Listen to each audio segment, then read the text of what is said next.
Good evening and welcome into the Toasted Tavern. Michael Wagenknecht alongside my co-host Scott Tobin, fresh off a day down at Busch Stadium where he got to spend some quality time with some very interesting people. We were talking about this before the show started. But before we get into that, let's just do a quick intro of what we've got coming up on the show today. Obviously, Major League Baseball trade deadline is rapidly approaching. Tuesday afternoon, early evening is when that deadline is set. We're going to talk a little football today and a little bit about the Olympics. We also have a special guest coming on here in a couple minutes as well. We're going to talk about some things that went down last night and kind of look ahead to what is in the future for a couple of teams as well. But before we get going on that, Scott, you had a great day at the ballpark. Cardinals walk off the Nationals for a victory in that 3-game series. But not only that, you got to have a pretty unique experience today. You had some stuff happen. Yeah, it was one of those weird days at the ballpark. I caught my first foul ball at the ballpark today, which was a foul ball. Mason Wynn had a foul ball literally right to me, like I didn't even have to move, landed in my hands, which I gave to a little kid, made his day, very happy. So that was good. Prosecuting attorney Wesley Bell was at the ballpark. I walked him to his seats, had a quick conversation with him today, which was kind of interesting. And then I'm in my section, I'm working, doing whatever, and I look over, I'm down in the front row of the section in between innings, and I look over and I thought, hey, that lady sitting there looks kind of familiar. And then I thought, hey, the guy sitting next to her is really tall. And I looked over, and I guess he realized I was looking at him because he had his hat pulled down, but he kind of looked up at me and gave me that smile. And it was old Uncle Charlie. Mr. Wainwright was sitting in the front row of my section today. And so I got that Wainwright smile and a howdy. And I just kind of said hi and winked at him and didn't really say a whole lot because I knew he was trying to just enjoy the ball game and not get berated by people. So, but yeah, it was cool to see Wayno. It was cool to catch a foul ball. We saw some politicians in the ballpark and a huge game from Goldie. Not just huge that the Cardinals won the game and they have the walk-off, but for Goldie to have the walk-off home run and kind of get to enjoy it because, Sunday or Friday night, he got his 2000th hit, which was a home run, in the 10th inning. Unfortunately, it was on a losing cause. And so he didn't really get to enjoy that the way he should have. So today, for hit number 2002, he decided to hit a walk-off in the bottom of the ninth and save the Cardinals from a sweep and win that game. And that's a huge game because some teams in front of them lost in the wild card race. So they were able to gain a little bit of ground in the wild card race and get a little momentum as you've got the Rangers coming into town this week. Yeah, the win and those losses put the Cardinals just a game back of that third and final wild card spot. The Diamondbacks sit between them and the Mets, half game out for them. But the Mets hold that third spot right now. And like you said, a big home run for Goldschmidt, 3 in the last week. He's starting to heat up just a little bit.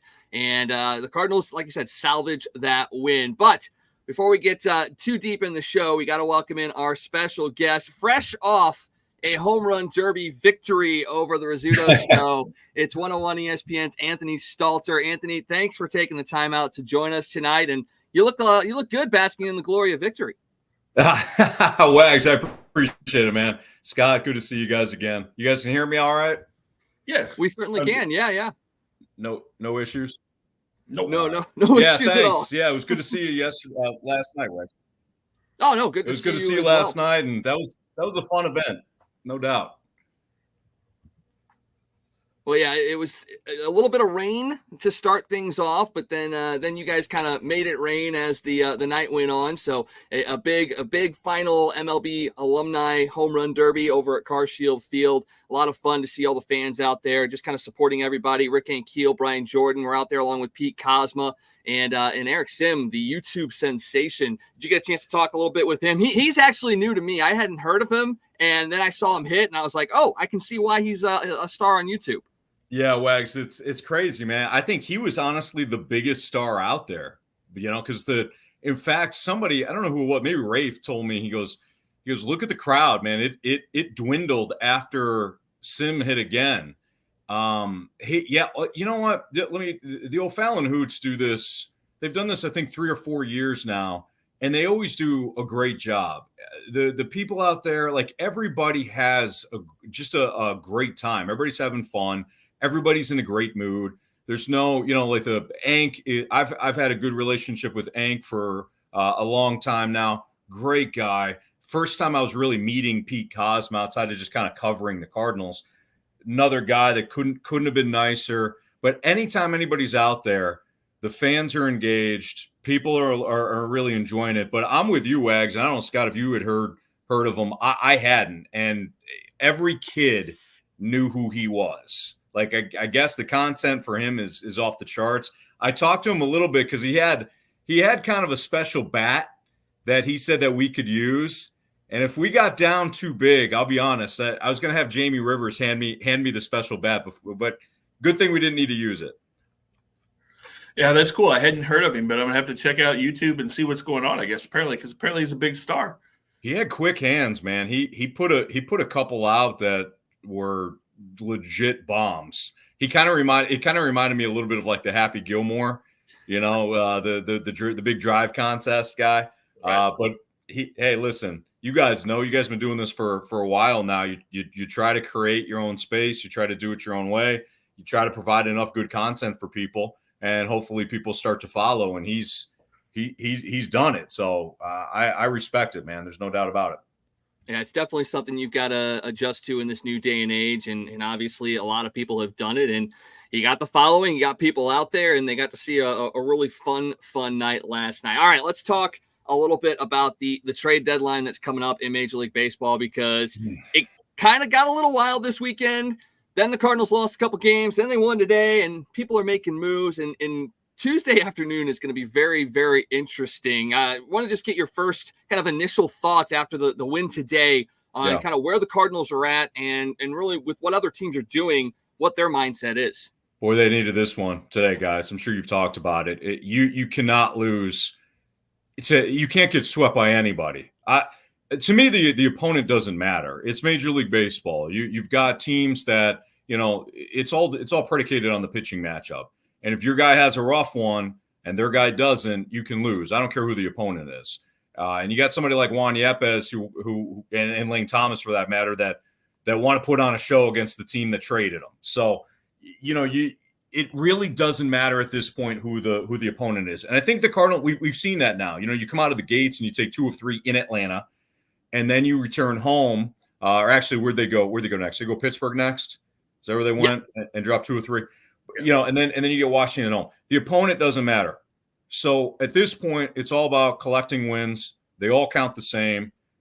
Get yourself in a position where, if you can make some moves at the deadline, great. But they absolutely needed this one today. And Wags, I heard you say it right before I came on. You're absolutely right. Paul Goldschmidt is starting to turn things. So you cannot have somebody in the 4-hole not produce runs. That's just the bottom line.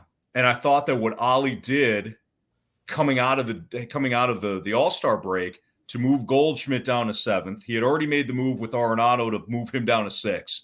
That was imperative. He gave those guys opportunities to work their way out of the slumps in the 2-hole, in the 4-hole, in the 5-hole, and they couldn't do it. You cannot be a productive offense if your 2, 3, 4, 5 hitters aren't producing runs, and Arenado and Goldschmidt weren't. Now, Goldschmidt gets hot, you can move him back in, and your offense should be fine, especially with Contreras back from the forearm injury. But yeah, today was huge for sure. Yeah, it's exciting too, Anthony, because not only are you seeing Goldie get hot, and he's taking much better swings. I mean, he hit some balls all weekend. He was hitting ropes right at people. The other exciting sign is we're starting to see Nolan look a little bit more like Nolan too. He's starting to drive the ball to left field. He just missed 2 home runs today, flew out to the wall in left center and dead center field. So that's exciting. And Wilson seems to be back in track too. So if you get those 3 guys going and you can keep Burleson hot and maybe get Gorman going, this lineup could be really scary down the stretch. Yeah, no, you're right. You're absolutely right, Scott. And one of the things I think you touched upon that was spot on was Arenado maybe finding that power stroke.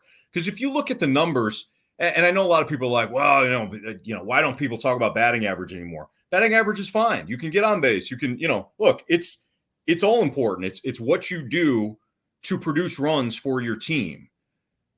I always love, and you guys listen, if you guys listen to the show, anybody that listens to the show, I talk about WRC plus all the time. Why? Because it's just one metric to say, how good are you at producing runs? That's what offense is. Do you get on base? Do you hit for power? Do you move runners over? Do you draw walks? It's an all-encompassing stat. And if you looked at Nolan Arenado's WRC plus for about 2 months now, he's been right around average. People were making it sound like he was having an off year or a down year. he was, but from a power standpoint. It's not all about power, but when you have a guy that's going to hit 4 or 3 or even 5, those are RBI positions. You have to be able to put the ball out of the park. You have to be able to find gaps. You're not a leadoff hitter. You're not an 8 hitter or a 9 hitter. Those guys can get on base. You don't have to have a lot of power. But Arenado not delivering the power, coupled with Goldschmidt not delivering the power, that's how you get an offense that has been like this all season long. So you're right, Scott. If those two guys can find their power stroke and they're hitting in the middle of the lineup, you're going to have more than enough offense. I believe that. Well, and that kind of gets me to my point about where this the fan thoughts on this team are at, because you hear all of this complaining, moaning about this team just can't hit, or their pitching isn't great, or blah blah blah, and yet they sit a game out of a wild card spot, which is probably way ahead of where a lot of people had them at the beginning of the year. Yes, the pitching staff has struggled coming out of the break and even a little bit before, but before that, they were one of the best rotations in all of baseball, have one of the best records since Mother's Day. I know that gets thrown out there and people are like, oh, it's just, a short amount of time. But, you look at this and you go, what is the mindset of this fan base where you have a team that is successful? Yes, you're getting beat by some teams you shouldn't get beat by, but you also have a young team and all these other factors, and yet they're right there in the thick of it, and yet it's not good enough for this fan base. Yeah, Wags, it's a great point. It's crazy. I've been on air now for I think 12 years in this market, and I mean, my God, and I'm not pandering to the St. Louis crowd when I say this. This is the most passionate baseball city in all of America. I think the only one that may come close is New York, with the Yankees. We can talk about the bullpen for 4 hours and we'll get ratings. It just, people are so into the Cardinals that what happens is you have a fan base that automatically shows up. They're going to be passionate. They're going to tune in. But what has happened now is you had the pandemic. So people had, just like you guys, you had an opportunity to see what you could live without, and when you have Bally Sports having their issues with, bankruptcy, and we'll see what happens. Maybe it's a situation where they get bought out, and they get bought out of the bankruptcy, which I think would be good. But when you can't find your Cardinals, and this is a passionate fan base, it's, that it's older too. Can the older fans, can they find the game? If they can't, they're like, you know what? I can live without. I can watch. I don't need to see a team that's going to be a couple of games above 500, whatever. Then you have a fan base that knows that the team is kind of settling. It is. It's settling. The last couple of off seasons have, quite frankly, been meh. Like maybe I'm watching the Emoji Movie too much with my kids when I think about that. But Wilson Contreras was an outstanding signing. That's all you did. It's like, check, got the Yachty thing situated. How do you like us now? Well, you have depth issues in your pitching staff, which came about last year. This past offseason, Kyle Gibson has been a fantastic signing. Lance Lynn has been, right? What else did you do? You made a couple of moves. I know the bullpen that wound up being an issue, but now you don't have enough depth again in your starting rotation. So I always say that it's like this front office is going to the grocery store, and the ownership says, here's your budget, Mo, here you go. And Mo says, okay, I know, I'll get my milk, I'll get my bread, I'll come right home. And then all of a sudden, a week later, I'm out of toilet paper, I'm out of this, I'm out of that. Oh, well, you know what? I guess I got to head back to the store, but now my budget is shrunk again. So it's like it's almost like there's no foresight. And Wags, getting back to your point as I meander here, like, the fan base is ticked. They see it. They see that you're just doing the bare minimum, and that is it. And now, and I don't want to get too far ahead, but like, what are you doing at this deadline? Yep. Like, guys are flying off the market. Teams are making moves. The Cubs just gave up Christopher Morel in a deal to get Isaac Paredes. Like, you got a team that's behind you making moves. Like, is anybody awake at Busch Stadium right now? I don't get it. And maybe they're going to make a big move, and great. I'll give them their praise. But my God, you've done nothing. So that is why the fans are ticked. And I think you bring up a good point. And fans are frustrated, and their expectations are really, really low. They're at the point now where they're like, man, we're not going to do anything. Who cares about the trade deadline? Mo's going to go out there and bargain bin shop. Right. And you need to go out and make a big move. And, there were some rumors that started flying again today because the Rangers got swept by the Blue Jays after they kind of got back in that room. How huge would it be if Mo went out and shocked everybody and made a Nathan Eovaldi trade tomorrow? Oh, Scott, that'd be phenomenal. That would be phenomenal. I thought Scott Eflin was the absolute perfect Cardinal. Like I thought, this is going to happen. He's going to bolster the rotation, but he's not great. It's not somebody that he's more of a 3. At best, he's a 2 for your rotation, but no worse than a 3. Like that's a perfect Cardinal, right? Somebody that is going to have a low ceiling and to keep the price down, but a higher floor. That's your Cardinals. So when Eflin went off the board there, I'm like, uh-oh. Now we're just waiting. Nathan Eovaldi would be phenomenal. This is somebody that's got postseason experience with Texas, obviously, last year, with Boston. This dude can pitch in the postseason. And there was a time where in my career, I'm like, it doesn't really matter. Just numbers are numbers. But you guys know, you watch games. Some dudes have it in the postseason and some dudes don't. And Nathan Eovaldi has it in the postseason. So if Mo can surprise us with that, great. But is he going to clutch onto those prospects again? Or is the front office going to balk? I saw a report before we came on. I saw a report that the front office told or ownership told the front office that don't expect us to take on a lot of salary. Okay, well, if you're Mo, what do? You can get creative, but you're going by a market here. It's what's available at the market. And guess what, guys? People are shopping for starting pitching. People are shopping for bullpen, and people are shopping for right-handed power. The market's going to shrink. So if you're not willing to give up your prospects, you're not willing to take on salary, you're going to wind up with one middle reliever, and you're going to tell the fan base like, you know what, we tried. And it's not going to be good enough. And we say that, and we talked about this. I think we may have talked about this last week, Scott, about how this team needs to make a big move. They probably won't. But the reason why they continue to go back to the well is for some ungodly reason, those dumpster dive moves, 90% of the time, work out better than the guys you have on this team. And I think that's the crazy thing is that, Mo makes these deals and brings in these lower tier guys, and then they produce here, and it makes no sense, but it gives them that mindset that, hey, we did it once, we could do it again. And right. That's exactly why we're in the boat here. Why the front office is saying, hey, we got no money to bring in anybody. And then you've talked this minor league system up so much over the last 10 years. Well, now you're at a point where you're starting to see some fruits of that labor. Mm-hmm.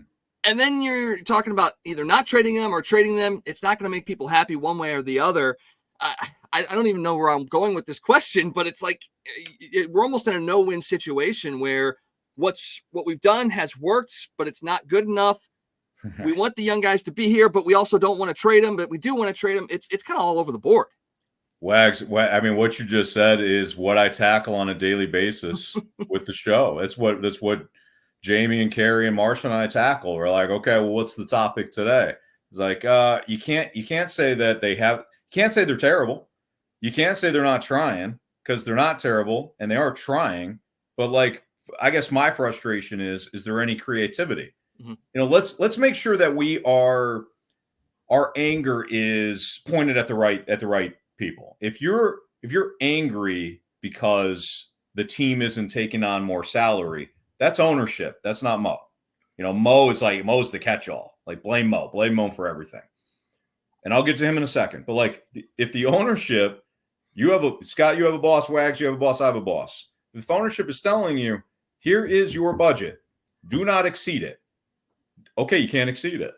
So you can't blame Mo for not making these big moves in the offseason, just like Philadelphia is, just like Atlanta has done in the past, and certainly the Dodgers, who are in a different hemisphere. But like you can't get mad at Mo for not spending money that he does not have.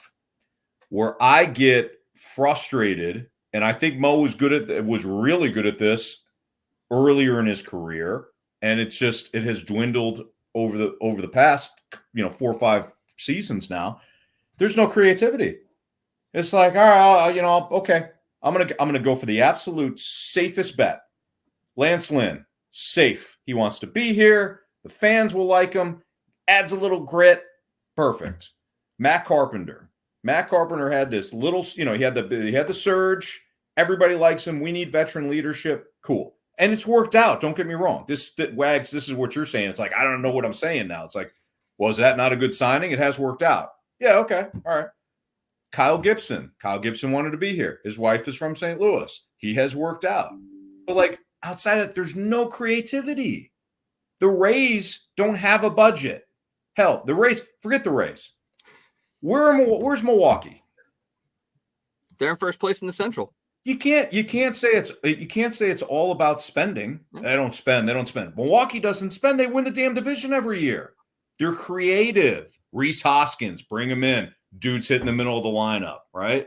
They can draft. Jackson Churio hit a home run today. Like this team, there's some creativity there. So forget spending. But if you want to blame no spending, blame it on the ownership. Otherwise, Mo, other teams are doing it with less. So what's your excuse?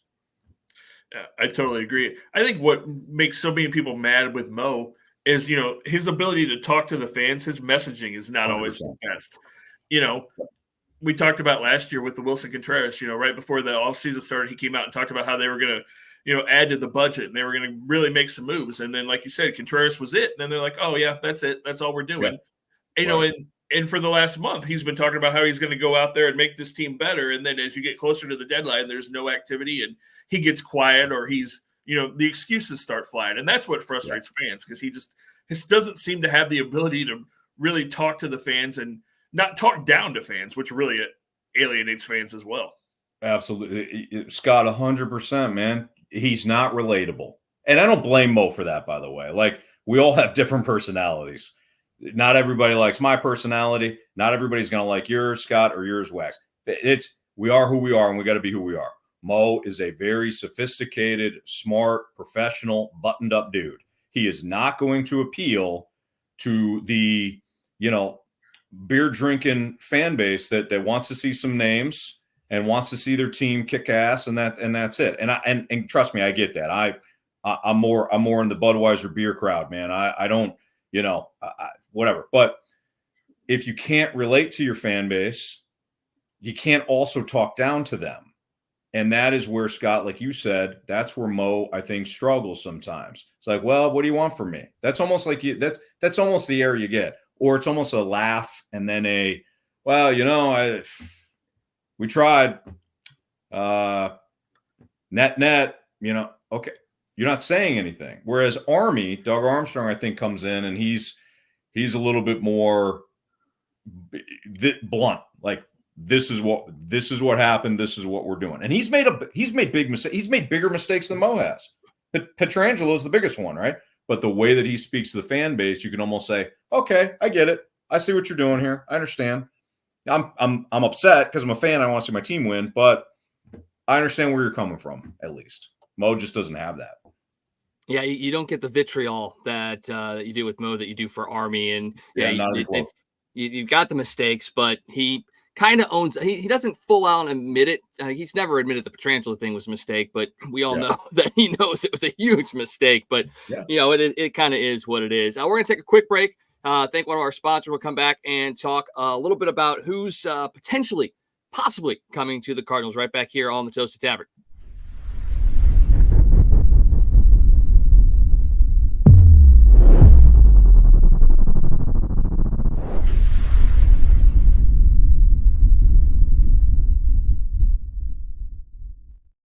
All right, back here on Toasted Tavern, Anthony Stalter from 101 ESPN is joining us. All right, let's talk a little bit about some of the rumors going around, at least in the Cardinals side of things. There's been talks of guys like Fedde coming from the White Sox. We've already talked about Eovaldi. Blake Snell is another name that has kind of been bandied about as well. If you were to rank those three as the most likely to be dealt to the Cardinals, which one of those guys would you put up top? So you gave me Fetty, Eovaldi, and Snell. Yeah. The fact that he's thinking this long already makes me go, oh, man, none of them are coming here. I would say none. I'll tell you what. I'll approach it this way. I said on Friday that during the show that I would, and for those who don't know, the fast lane. I said it on Friday that I would call the Giants. I'll say, hey, give us Blake Snell. We're going to give you Dylan Carlson, and we're going to give you another one of our outfielders, prospects, and you can have, some low A player. We're going to give you Dylan Carlson. We're going to give you, one of the outfielders, one of the young outfielders that you have in Memphis, one that's probably going to hurt, and a pitching prospect for Blake Snell, because Blake Snell, the guy has been. You saw what he did yesterday. The guy has been on fire the last 4 or 5 starts now. So he has a player option for like $38 million next year. That would seem to indicate that like the Cardinals ownership wouldn't want him, right? But he's 30-something years old. The last bite of the apple is coming. So if he doesn't opt out, does he get a 3 or 4 year deal 2 years from now? Probably not. I would roll the dice believing that he will opt out at the end of the year. And if it only costs me Dylan Carlson, who, let's be honest, it ain't happening here. It's just not. And I hate that because I really was high on Carlson coming up. But like, he needs everyday playing time. This is not somebody that can come off the bench, play once a week, and be fine. He needs everyday playing time. So Dylan Carlson, one of your top prospects, preferably not a pitcher, and then a low A guy. Because the Giants are going to look at it and say, we have young pitching. We don't have young outfielders. Conforto is coming up on a deal. Yastrzemski signed his deal. And Heliot Ramos, probably more of a DH than an outfielder. So they could use young outfielders. And if I'm the Cardinals, or if I'm the Giants, I say, Blake Snell, I'm not signing Blake Snell long term. They would have done so already. So we're not going to, if this dude opts out, we're not going to get anything for him. I know Dylan Carlson has struggled here. But if you're the Giants, you play in a big park. He's somebody that can, preferably he's a doubles hitter at best. He can play one of your outfield spots for you. Play him every day. And I think you probably have something. So that would be the move that I would make. I realize Eric Fetty's having a good year. I can't get past the Eric Fetty from the Washington Nationals that had over a 5 ERA. And Brandon Kiley he'll fight me to death on this. He'll say he's changed. He went to the KBO. He's added this slider, blah, blah. Understood. I can't get past the guy that had a 5 in Washington for 4 or 5 years. And I'm going to have to give up significant prospects to bring Fetty in from Chicago because he's in the midst of a career year. I'm not doing it. I'd rather go with Snell, who I know can be an ace, who is pitching very well. He's a lefty, and I don't think I'd have to give up anything that would really hurt in the long run. So that's the move I would go. And Eovaldi, we talked about, I love him. He's probably going to hurt too. Like, you're going to have to give up some pitching prospects. I don't know what Texas would be interested in, but typically everybody wants pitching, except for the Giants. They want outfielders. So talking about the Giants real quick, if they said no to Dylan Carlson, somebody that there's been rumors that they're interested in, would you throw Tommy Edman in that trade and say, okay, here's Tommy Edman, who could be an outfielder for you, or he could be a shortstop or a second baseman, because they don't really have a shortstop either. Since Crawford's left, they've kind of got a hole there. Yeah, right. So they've been playing other guys. Yeah, maybe Edman could be that piece if they would say no to Carlson. So if I'm just looking at it from the Giants' perspective, so they got this kid Tyler Fitzgerald, who I don't think is a natural shortstop, but obviously this guy, he's got a bunch of home runs. He's got like 8 or 9 home runs in the last 8 or 9 games. They got a young kid in what's his name?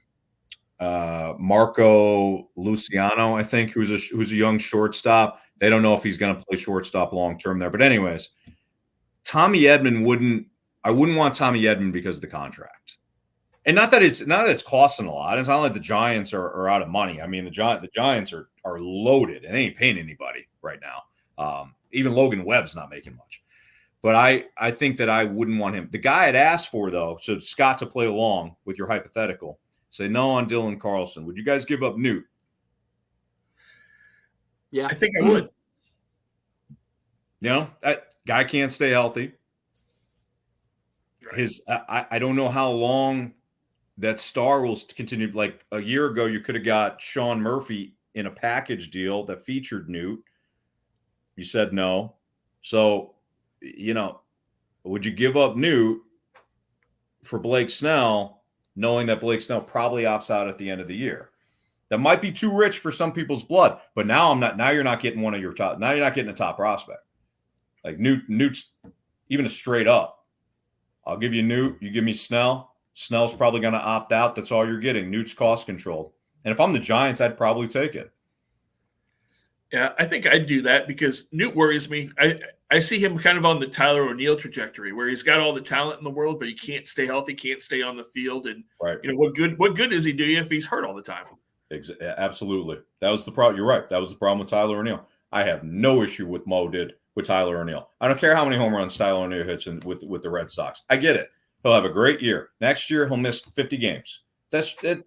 And I like Tyler O'Neill, man. He's a nice guy. You know, but I've never seen a baseball player that ripped have it work out.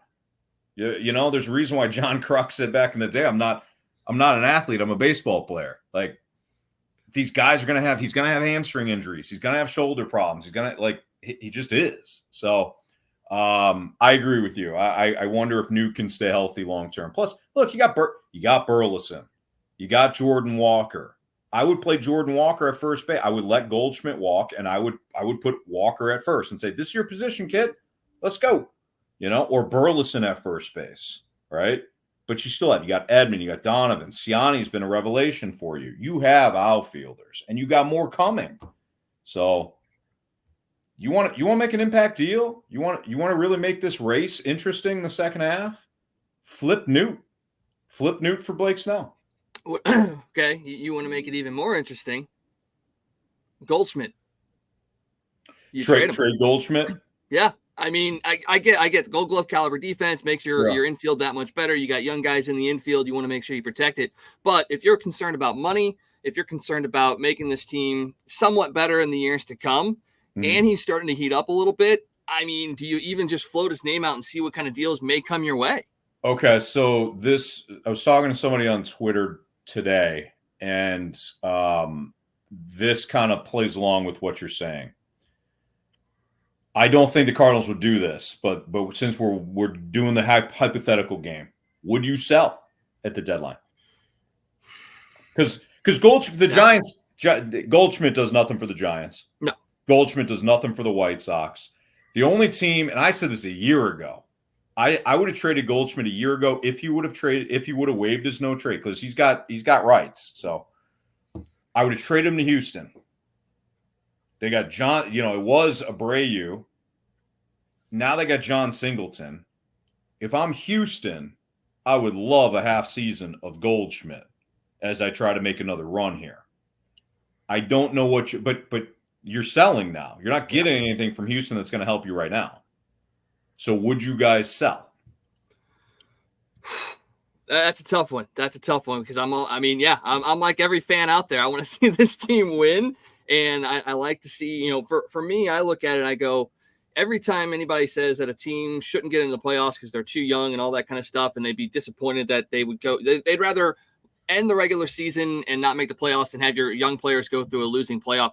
That's how they get experience. So, I would prefer to see a Mason Wynn or a Nolan Gorman or these guys get into the playoffs, see what it takes to win, and come back next year even hungrier. So, I would not sell. I would not trade him, but it does open up an interesting hypothetical that, especially if they would have lost today and you fall maybe a game and a half out of the wild card spot and, teams leap over you. But I don't think that's the case. It's just interesting to see what the hypothetical thought process would be on who would go after him and what you could get out of him. But yeah, I would not sell, Scott.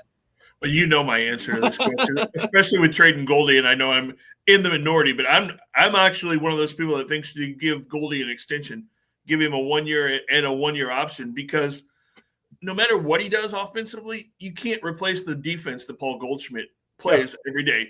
And working at the ballpark, I see it, inning after inning, night after night, how many errors he saves just with his glove. Absolutely. And, Alec Burleson, Jordan Walker are not going to be Gold Glove caliber first baseman for a couple of years. No. So just in that part and what Goldie brings, just in how he is around the ball club and teaching young players. And then he still has the ability to do what we saw him do today. So, yeah, no, I'm definitely not trading Goldie. Yeah.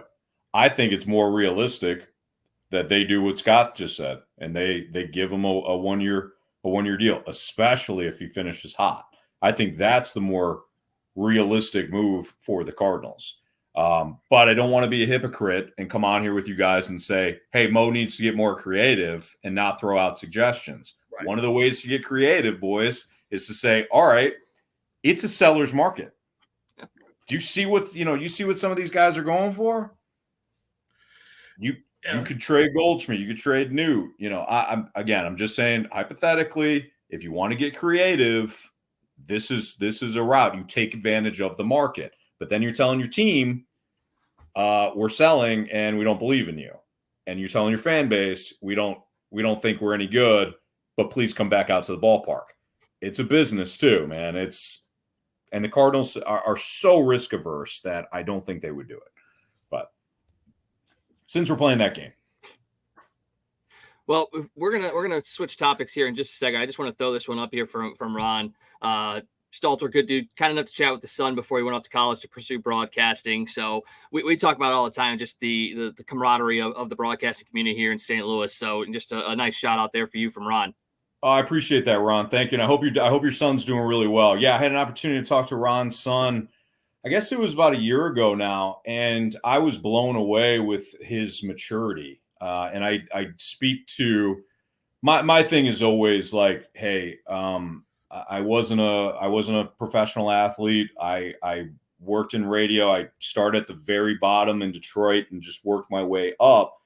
And I can't tell you how many people were there along the way saying, hey, do this, come on in, I'll show you. I learned the board from people. So I always want to make sure that I give back to the people that are really interested in media. So I speak to local high schools a lot, and I got to tell you, a lot of times I get in there and look, they're kids, right? We're all high schoolers. So, you're worried about other things that are not, school related.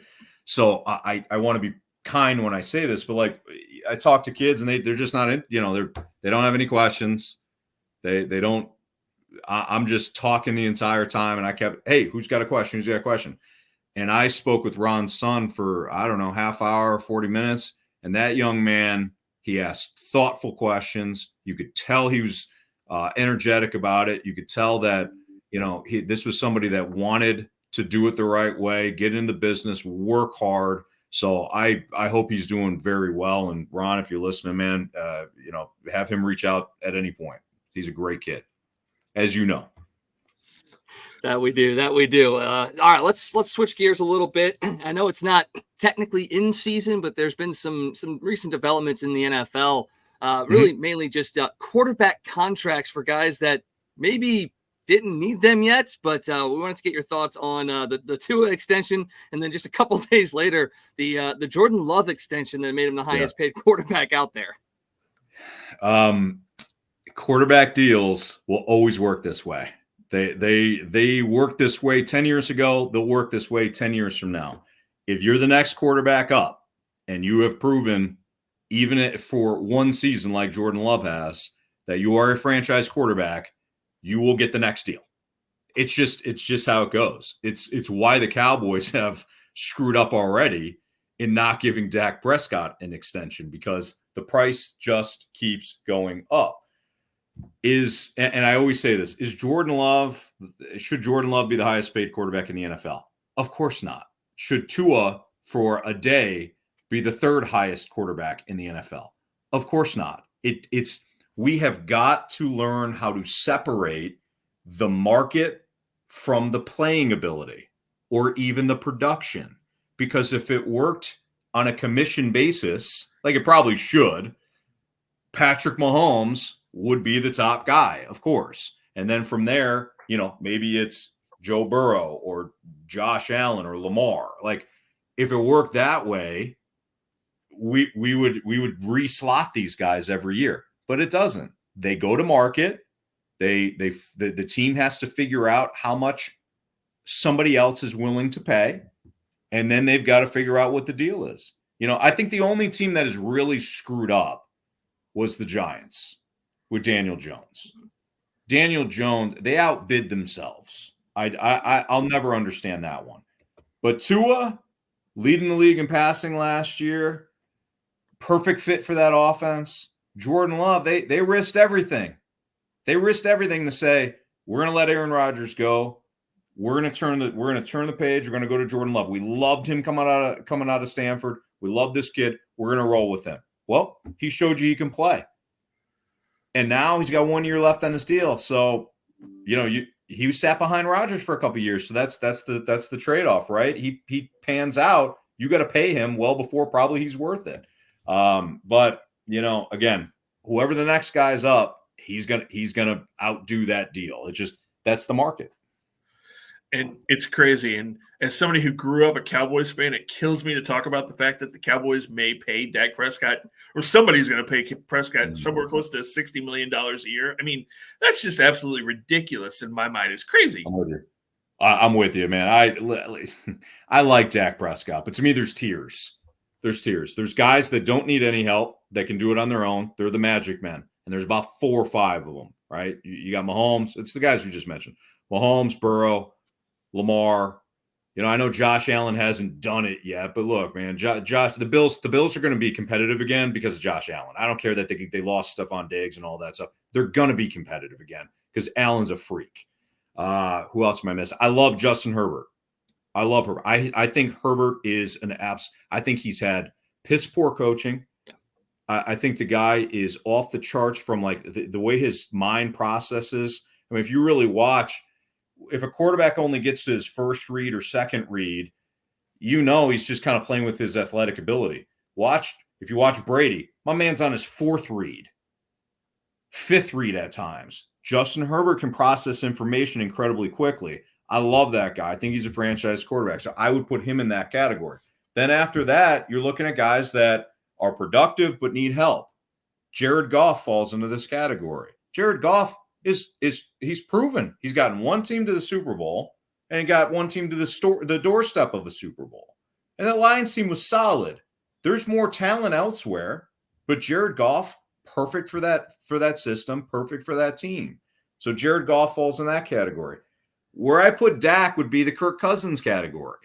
Like, he's going to put up some gaudy numbers based on the opponent. He's going to put up some nasty numbers, and everybody's going to be like, see?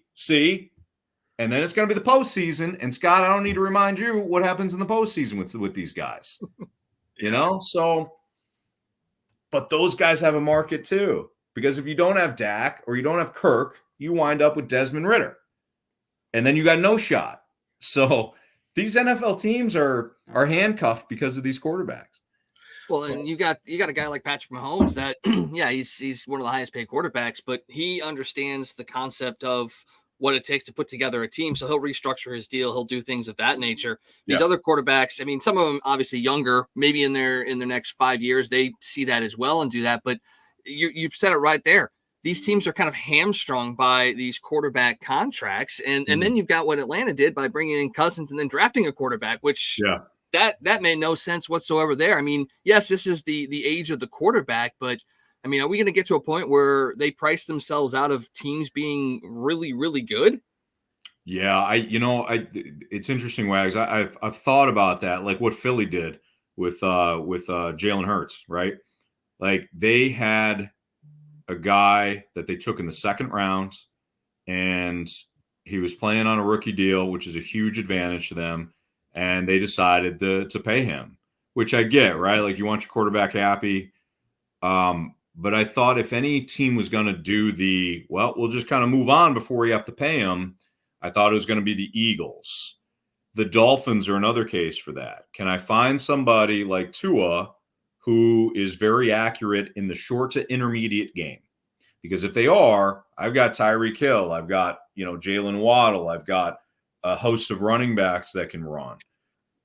Can I move on from Tua and draft somebody that's similar skill set? But what happens is you look around the league or you look ahead and you're like, who are we going to get? We're in the back half of the draft. We're in the back half of the first round because we made the playoffs last year. Look at the free agents. Kirk Cousins was going to go to two teams, Minnesota and Atlanta. That's it.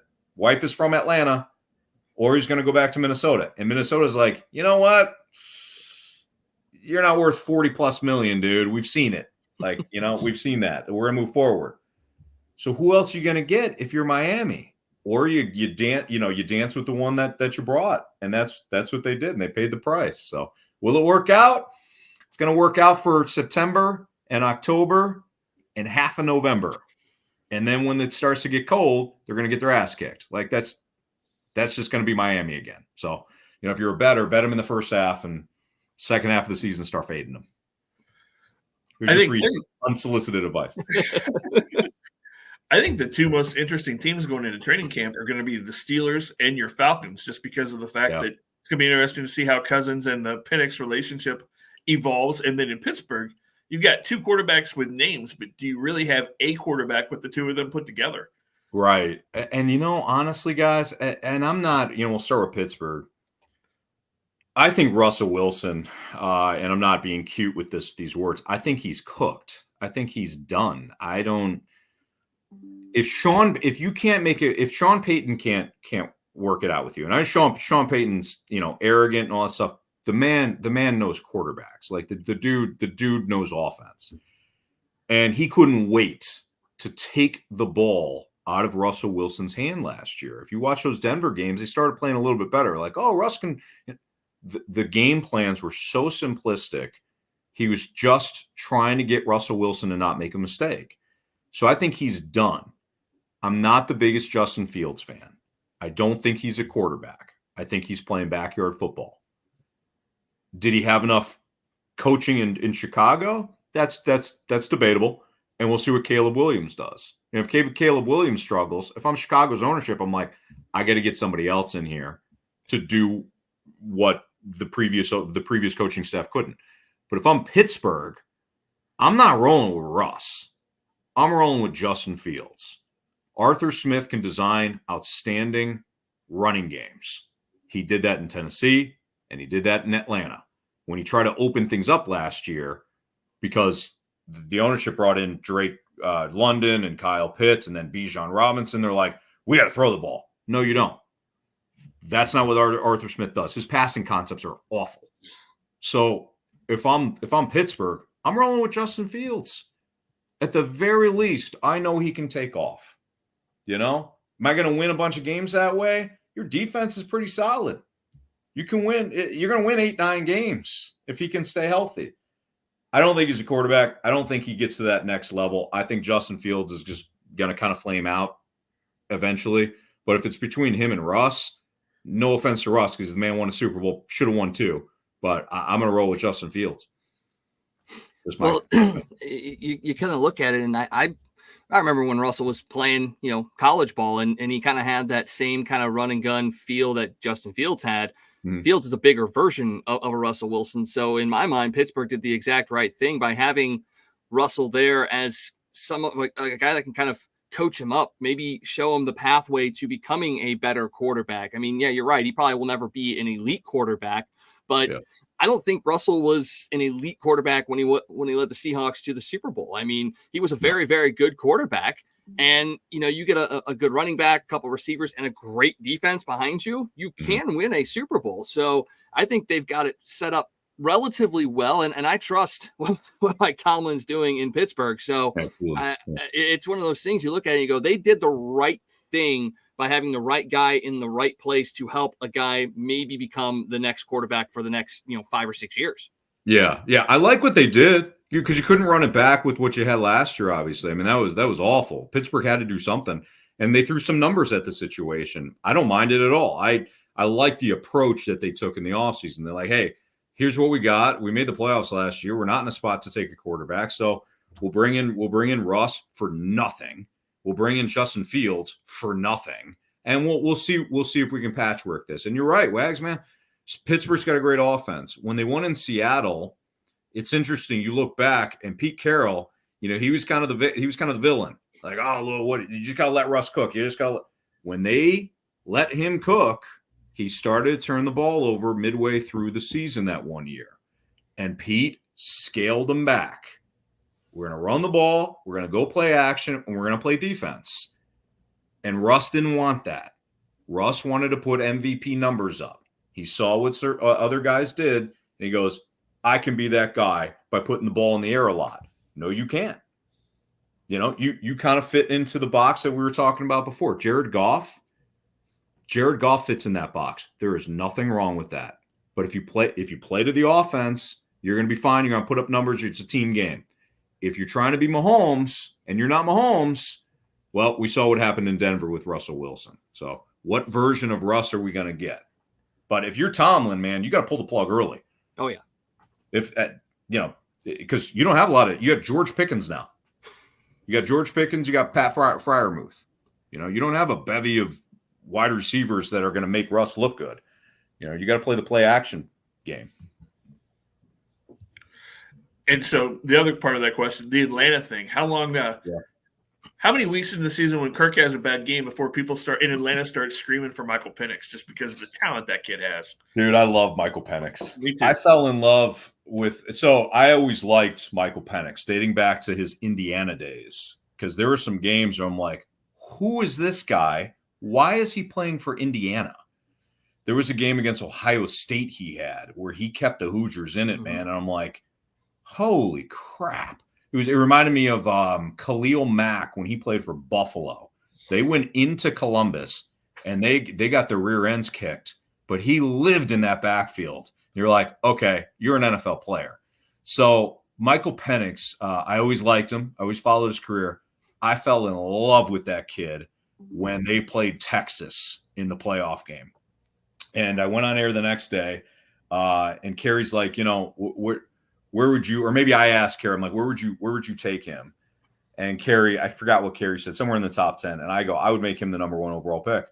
He throws such a complete NFL ball that I'm like, this kid, why are we not talking more about Michael Penix? And then, of course, he faces Michigan, which is basically an NFL defense. He was a little banged up. Then he got, it looked like he was got a back or a rib injury or something like that. He didn't play as well. And of course, the stock drops. I don't know. People have asked me this with Atlanta. Like, what were they thinking? Here's my best guess. That team's pretty good. They're not great, but they're good enough to win the NFC South. And they were good enough to win the NFC South last year. They could not roll it back with a Desmond Ridder or a Desmond Ridder type. And I think Arthur Blank, who is a hands-off owner, I think he probably got into Terry Fontenot's ear, the GM, and said, if we have to pay, you're going to pay to get Kirk Cousins. And Fontenot probably wanted Penix. But if you wait and Penix doesn't fall to you and you didn't take Kirk Cousins and you got to wind up with a Bo Nix or somebody else that you're not in love with, how can you go back to that owner and say that? So I think it's a struggle now where it's like the ownership group said, go out and pay, get Kirk Cousins. The GM loved Penix. He was there, and he was not going to pass on a quarterback he loved. That is my so Scott, you're like, hey, what happens now? I have no idea. Because here's the thing about Kirk, and I love it and I hate it. He's going to put up numbers. He's just not going to win a big game. I know it. I've seen this movie. I know how to. The movie's going to be really good for 2.5 hours, and we're going to get to the ending, and I'm like, damn, that was predictable. I don't need to see that again. That's Kirk Cousins. You know what I mean? And people are like, well, look at the numbers. Look at the numbers. I get it. I know. But we all know what's going to happen. It's like Dak.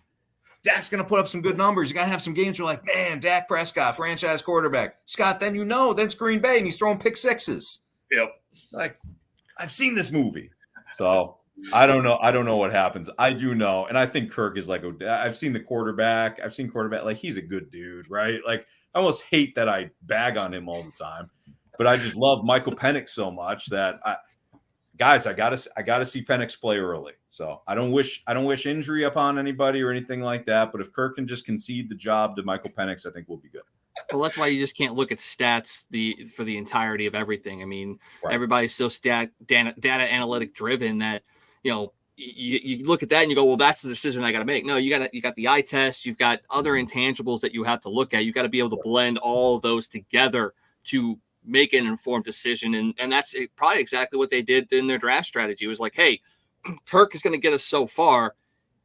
Penix can learn underneath of him. And if he's got to get into the game, we know he can do what he can do. So, that's exactly how the mindset should be for sure. You can't pass on a quarterback you love. Look, okay. So no pun intended. Look at Jordan Love. Yeah. And I've made plenty of bad calls. I can tell you, I can list a lot of bad predictions I've made and bad takes that I've had. I remember when Jordan Love was drafted, I said, and everybody's killing him. Everybody's, why would you do this? Whatever. I'm like, guys, did we not watch what happened with Brett Favre? They had Aaron Rodgers. They fell in love with Aaron Rodgers. He slid to them. They loved him. They took him. And then they didn't miss a beat. Jordan Love, how can you did we not pay attention?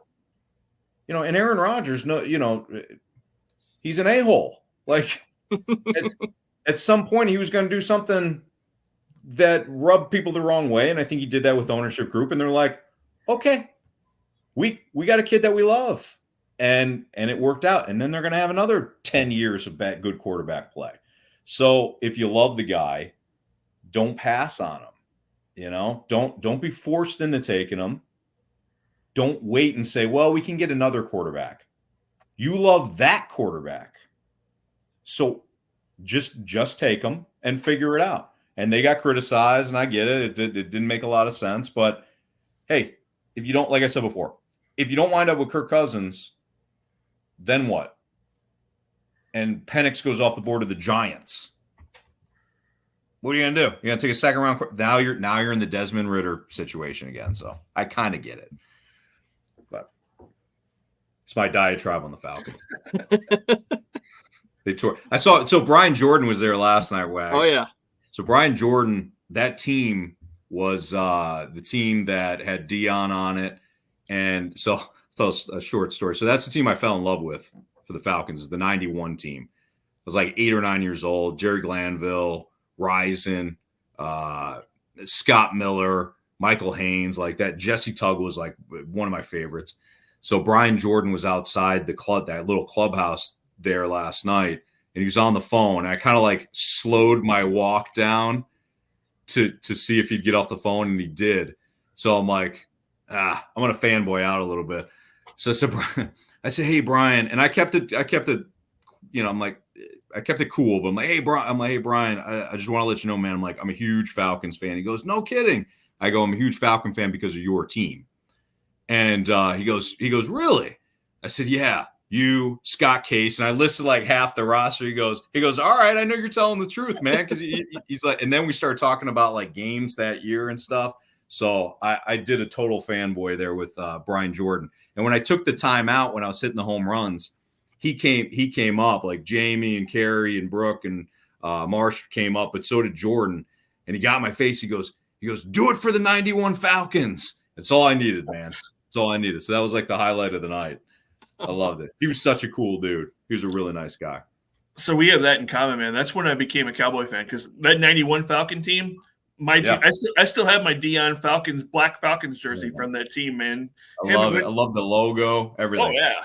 Yeah, when Dion went to Dallas and Bad Moon went to Cleveland, I gravitated to the Cowboys at that point, but I was a Falcon I don't fan blame you. during those early 90 years, man. It killed me when he went to the 49ers for the year and he won the Super Bowl, and then he wound up signing with Dallas. The only thing I'll say to that is, so when he went to the 49ers, I was crushed because I hated the 49ers. It was always 56-10 against the Falcons, right? Two times a year because they used to play in the same division. But when he went to San Francisco, I was devastated. So when he signed with Dallas, I was happy because I'm like, well, at least he's not with the 49ers. And now, I wound up kind of rooting for Dallas during that time because that was the early 90s team. Now I still had the Falcons, but they never made the playoffs. So I don't blame anybody that became a Dallas Cowboys fan during that time, man. That team was special. And I met Moose Johnson recently too, because he worked for the XFL. He was like I don't know, I forget his title, executive vice president or something like that at the XFL. That guy couldn't have been cooler.